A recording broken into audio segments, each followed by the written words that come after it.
নবীজি বলেন ঈমানের মূল বিষয় তিনটা। এক নাম্বার আল কাফু আম্মান ক্বালা লা ইলাহা ইল্লাল্লাহ।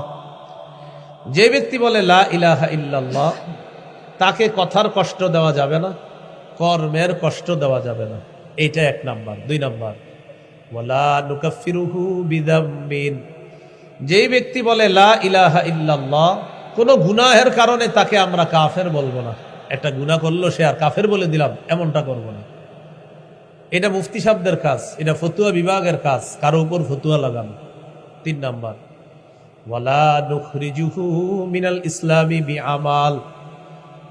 কোন মুসলমান যদি বলে লা ইলাহা ইল্লাল্লাহ, এই মুসলমানের কোন কর্মকাণ্ড দেখি আমরা তাকে ইসলাম থেকে বের করে দিব না। মানে একটা কাজ দেখে বলে দিলাম তুমি মুসলমান না, এটা আমার আপনার কাজ না, এটা বলবে, এটা বড় বড় দায়িত্বশীল যারা মুফতি সাহেব তাদের কাজ। তাহলে যে বলে লা ইলাহা ইল্লাল্লাহ তাকে কথা কর্মের কষ্ট দেওয়া যাবে না।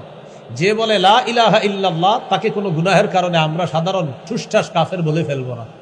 যে বলে লা ইলাহা ইল্লাল্লাহ কোনো একটা কর্ম দেখে তাকে আমরা ইসলাম থেকে সে বের হয়ে গেছে এমনটা আমরা সচরাচর বলে ফেলবো না।